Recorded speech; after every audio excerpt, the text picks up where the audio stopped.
from 3 News Now and the Omaha World-Herald. This is Omaha Sunday Morning with Jennifer Griswold. This week on Omaha Sunday Morning, they say music is a language that speaks to the soul. And one UNO professor is on a mission to share his language with the community. Plus, a local school district is taking advanced learning to a new level, where students aren't just earning college credits, but also experiencing campus life. Plus, what happens when an editorial cartoonist ends up in another cartoon strip? We go inside the animated world of creating characters. Good morning and thanks for joining us this Sunday. I'm Jennifer Griswold. Losing a loved one is never easy, but it's a burden military families know all too well. One Omaha family is still coping after their brother gave the ultimate sacrifice. Omaha World-Herald visual journalist Brendan Sullivan has their story.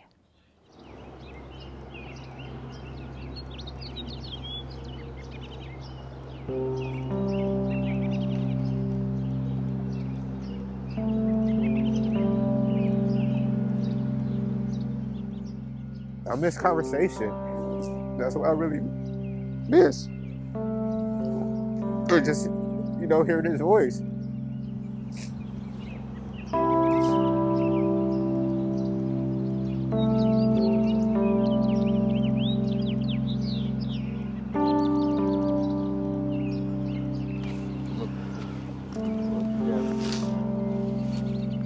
So I'm just appreciative for those individuals in that world that put their life on the line so we can have a better life, a better everything, so it's just an honor to say that was my brother, so I know it's a lot of families out there that's going through the same thing that I'm going through and everybody else, so it was just like we pull together and hey, let's go have fun and let's go get it. He will be telling us the same thing and anybody else that passed.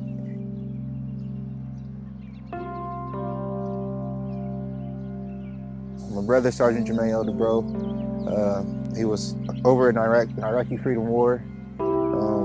He was part of the Army National Guard. He was hit by a roadside bomb, IED. September 4, 2006. He was the driver of the Humvee. He took the brunt of the impact. He was not your average, typical guy. We used to call him the white boy of the family, because he was very cordial, had a lot of different friends and stuff like that, but he was very straight to the point, very direct, but at the same time a people person, and he always wanted the best out of everybody that was around him.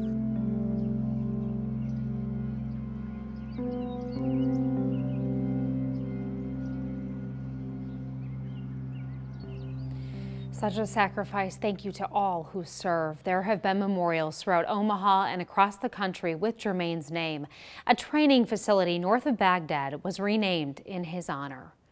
Tomorrow is the 16th anniversary of the September 11th terror attacks. Preparations have begun in Omaha to remember those who died. Boy Scouts, Girl Scouts, and other volunteers planted nearly 3,000 American flags at Memorial Park. Each bears the name of someone who died at the World Trade Center, the Pentagon, or in Shanksville, Pennsylvania. Lynn Castriano's brother died when the North Tower of the World Trade Center collapsed. For me, it's a way for me to remember. It's a way for me to pay tribute. It's a way for me to remember each of the individuals who died that day. It's a giving back, I suppose. Those flags will remain in place through September 17th. The Irvington Fire Department will also display a steel beam from the World Trade Center as part of the tribute. The destruction of Hurricane Harvey shook the state of Texas, and in the aftermath, volunteers flooded in to do what they could do to help. Among the help, an 80-member urban search and rescue team made up of Omaha, Lincoln, and Papillion firefighters that rescued hundreds from the floodwaters. They made it back home this week, and 3 News Now reporter Miranda Christian was there for the happy reunions. Nebraska Task Force 1 is back home. Families race to their loved ones, hugging their heroes and embracing the first responders who just spent 2 weeks saving hundreds of lives. I'm really proud of him, and I'm just so thankful that he gets to save people. Lexi Foster was excited to see her dad safely return home. I really missed him. All right, we need a fog manual. The team unloaded their gear, adding another deployment to their helmets. Omaha Fire Captain David Kerhofer has been with the task force for 14 years.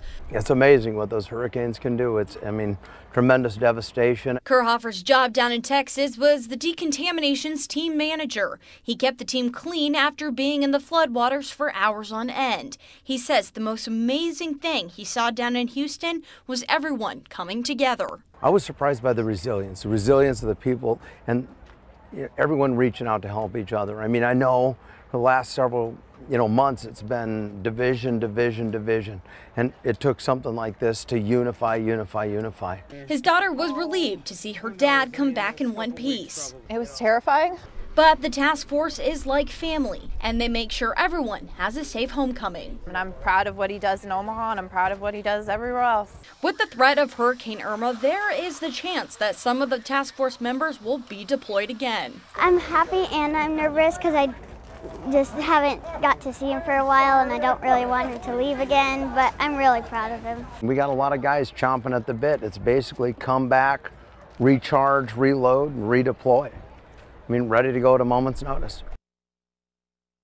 That little girl said it well, and I think we are all very proud of them. The team came home and immediately got ready for the call for Irma. They dispatched Thursday night. He's only a first grader and already has a world championship under his belt.